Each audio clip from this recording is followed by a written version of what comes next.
principiante avanzó y avanzó sin cuidar de mantener el contacto con la retaguardia y lo embolsaron. O sea, lo metieron en una bolsa y no hubo manera de defenderse. Bien, este señor era muy amigo del rey. Se abre un expediente, que es el expediente Picasso para el famoso informe Picasso, para ver qué responsabilidades hay en el ejército, y entre otras cosas hay una carta del rey donde le dice al general Silvestre que no haga caso del ministro de Defensa, que es un gilipollas, vamos, que le haga caso a él. O sea, que el rey también había metido la pata en aquello, ¿no? Claro, este desastre y la continuación de la guerra hace crecer las filas de todos aquellos que se oponen a la guerra de Marruecos, que son los socialistas, los anarquistas y los republicanos. Bueno,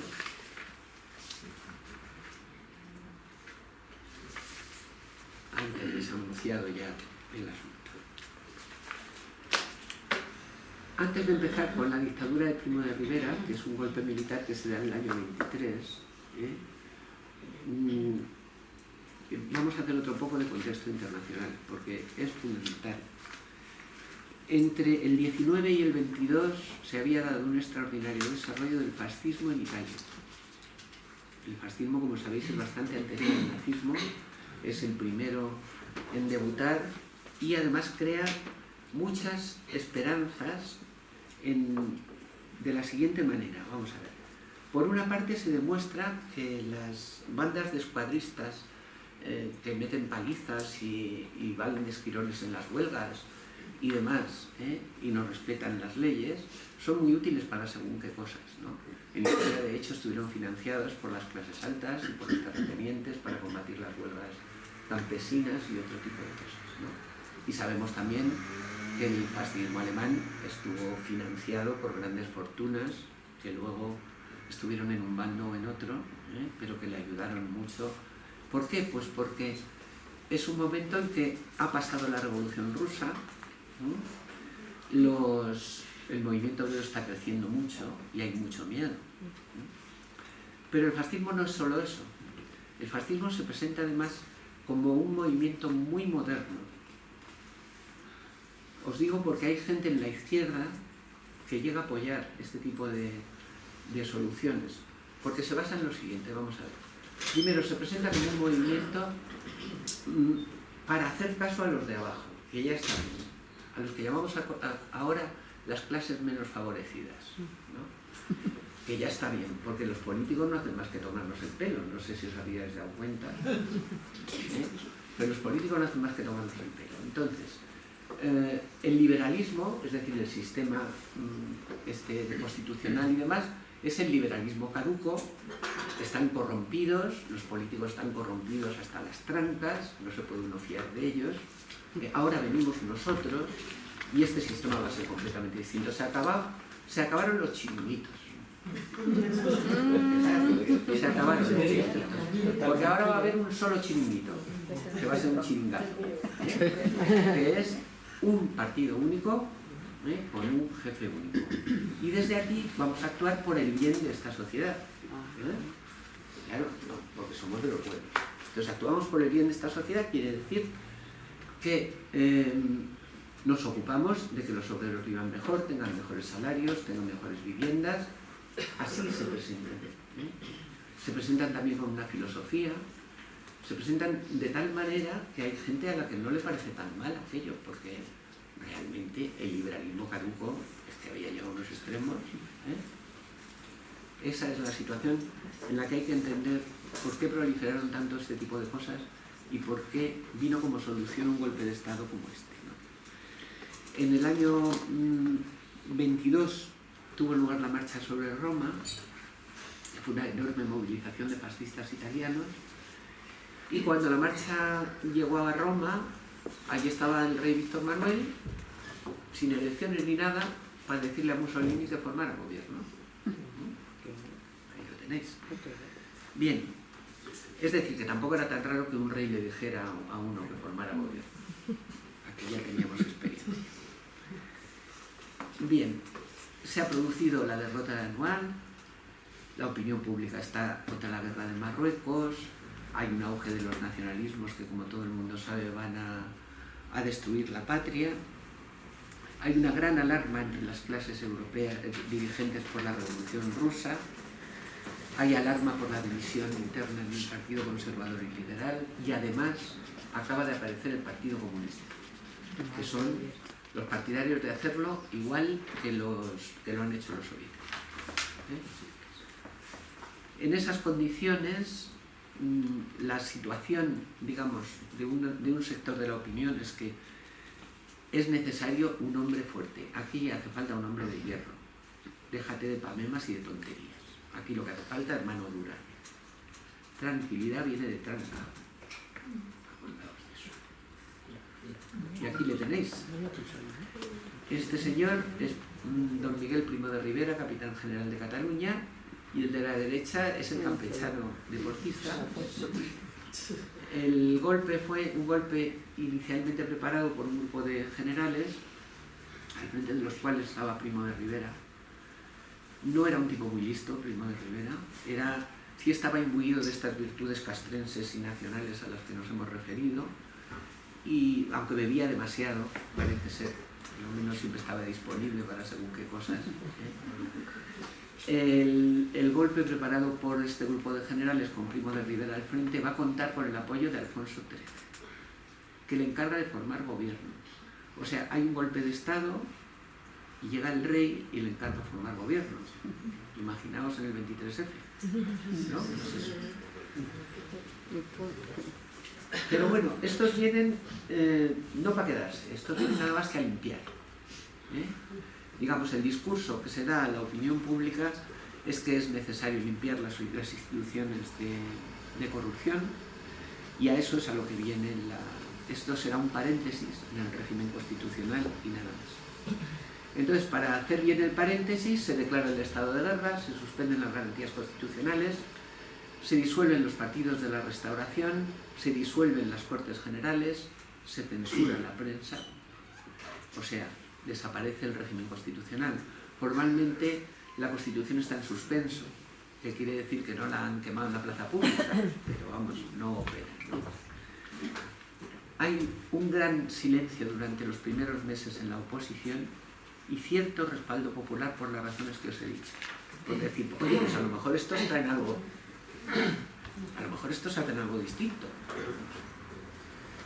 Y silencio en la oposición porque es una situación muy desconcertante y porque realmente no hay otra salida que una muerta.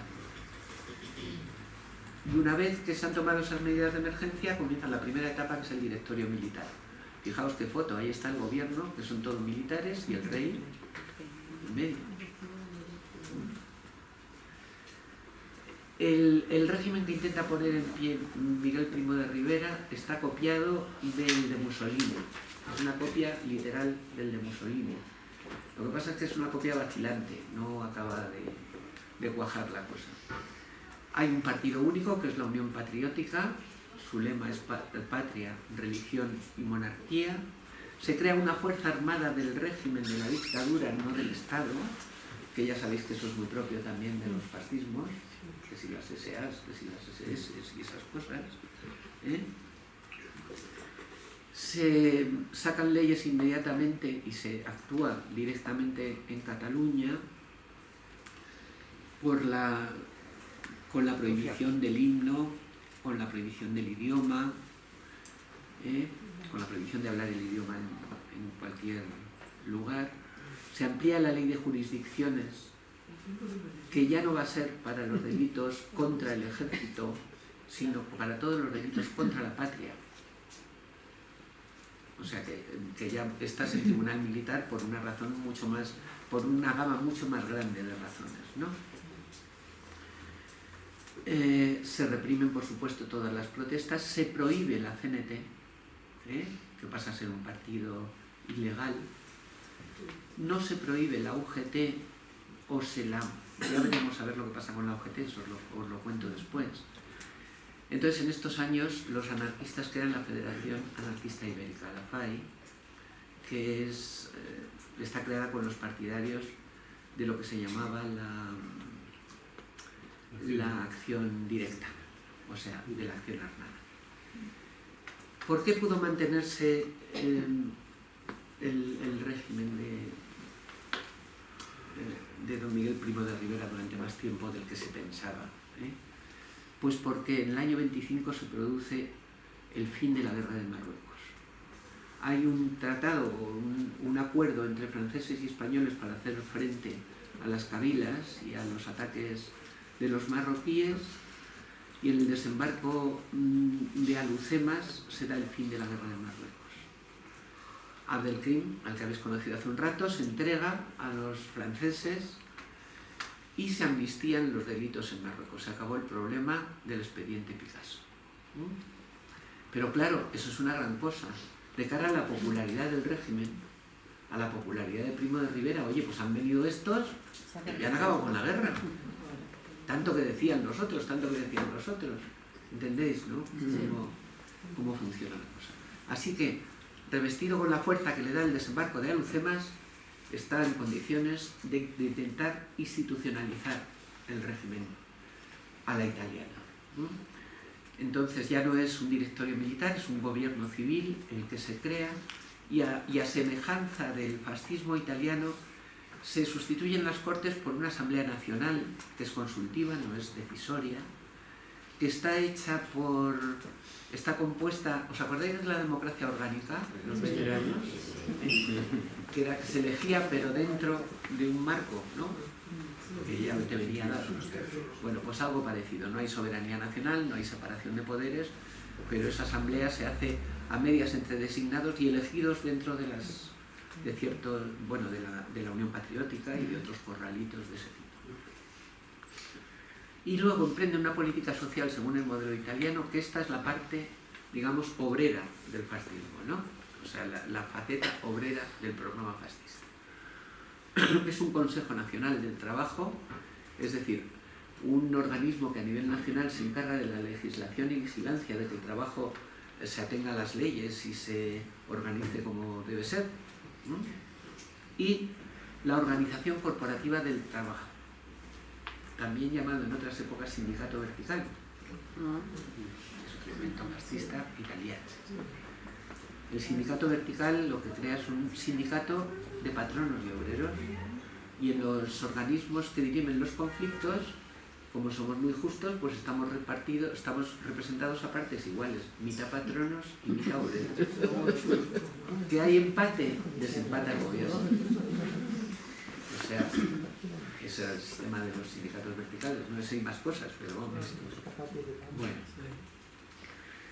Pues a la UGT le da la oportunidad de colaborar en los sindicatos mixtos, y la UGT durante un tiempo colabora en los sindicatos mixtos. Realmente el partido y la UGT en ese momento están divididos sobre si se debe colaborar o no, pero hay un sector que piensa que a lo mejor se saca algo, que mejor es estar ahí. Bueno, luego acaba yéndose la UGT. Y luego lleva a cabo una cosa que es una política de inversión en infraestructuras, que esto es muy interesante, porque invierten dinero público, a veces en rescatar negocios que estaban muy mal, por ejemplo el negocio de Renfe, que andaba muy mal, se paga a las empresas privadas a más de lo que realmente valían las instalaciones y las cosas como estaban, y se crea un monopolio central, que va a ser el monopolio nacional de ferrocarril, la Renfe, el monopolio estatal de los petróleos, CAMSA, el teléfono, que se hace a medias con la ITT norteamericana, y el plan de carreteras. Es decir, el plan de carreteras radiales que tenemos de la 1 que va a Burgos, la 2 que va... Ese plan, el esbozo primero, es del gobierno de Primo de Rivera.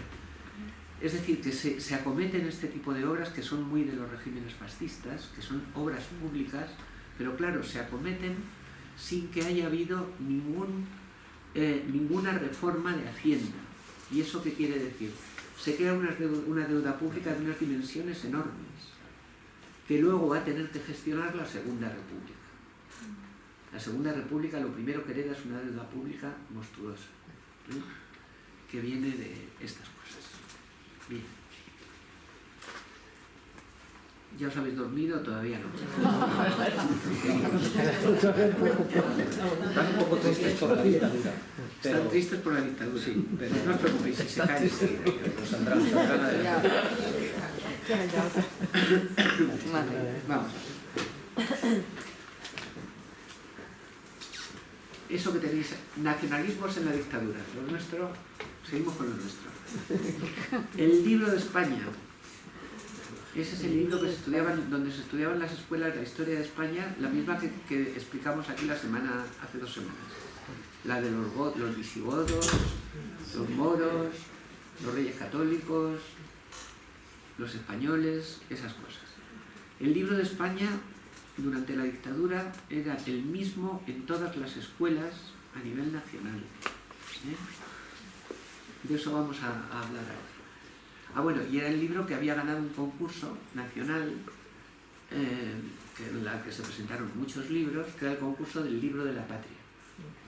Para ver cómo se adaptaba más. Bueno.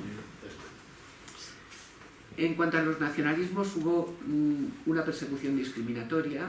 En el País Vasco se respetó a los de la Comunidad Nacionalista y se persiguió más a los del PNV, pero desde luego el gordo, digamos la represión gorda, iba contra el nacionalismo catalán.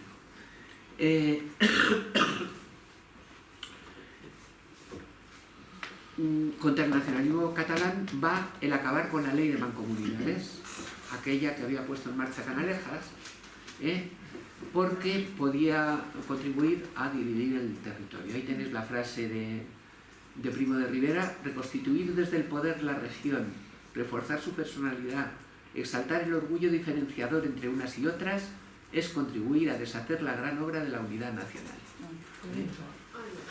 Bueno, se había ampliado la ley de jurisdicciones, con lo cual muchos delitos del nacionalismo caían bajo la ley de jurisdicciones, se dirimían en tribunales militares.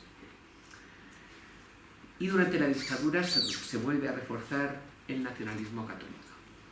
Alfonso XIII dijo por entonces: si la cruz de Cristo dejara de dar sombra a nuestro territorio nacional, España dejaría de ser España.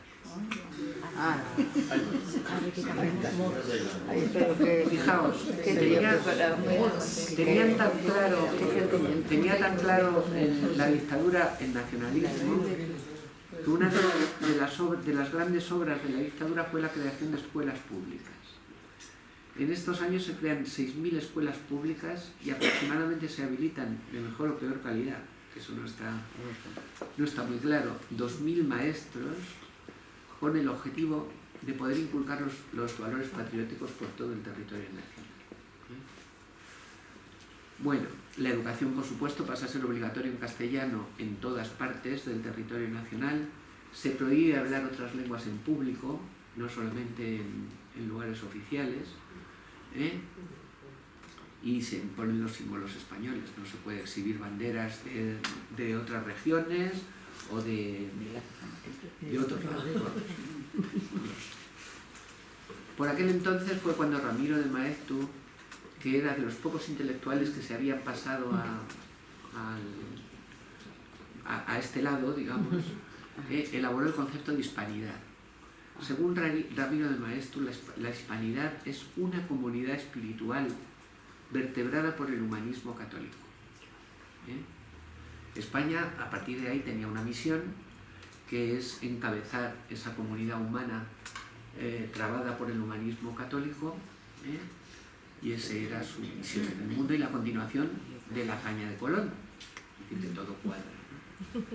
Habíos puesto lo del vuelo del Plus Ultra porque fue una cosa muy... El Plus Ultra fue un hidroavión que hizo la travesía de aquí a Buenos Aires y bueno, que se publicitó en aquel entonces como la segunda hazaña de Colón. Era otro de los grandes viajes colombinos. Y por aquel entonces la exaltación ya nacional termina con las 2 grandes exposiciones nacionales. Una en Barcelona y otra en Sevilla.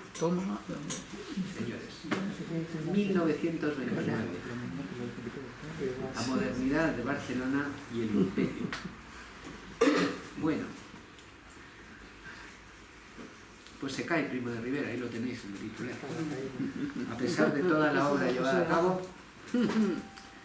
cada vez han crecido más los sectores que piden el restablecimiento de la Constitución. El rey se niega tozudamente a restablecer la Constitución, y entonces toda la oposición, republicanos, izquierda obrera y una pléyade de intelectuales se organizan como oposición en la Alianza Republicana,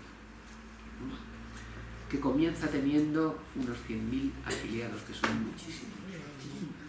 Si a eso se le agrega que en el ejército estaban un poco hartos ya del Miguel Primo de Rivera porque no les había arreglado el tema de los sueldos y de los ascensos, que hay un gran movimiento de estudiantes y de intelectuales contra la dictadura, y que además viene la crisis del 29, que llega pegando de lleno en España, con el hundimiento de la peseta y la inflación, y por lo tanto otra vez los conflictos obreros a la calle, el rey decide echarle la culpa al dictador y le pide la dimisión. Le insta a dimitir porque él cuando manda, y entonces dimite. Pero claro, nos hemos quedado sin régimen. ¿Y ahora qué?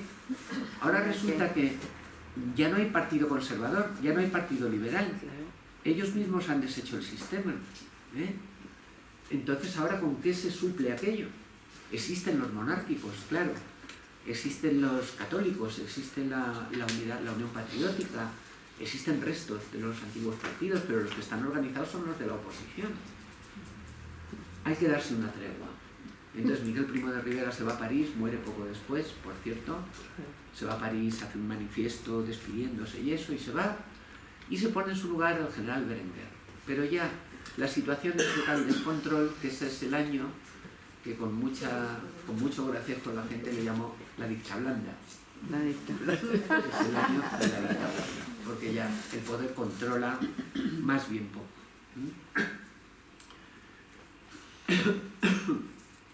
Crece la popularidad de los republicanos, toda la izquierda republicana se une bajo el liderazgo de Azaña,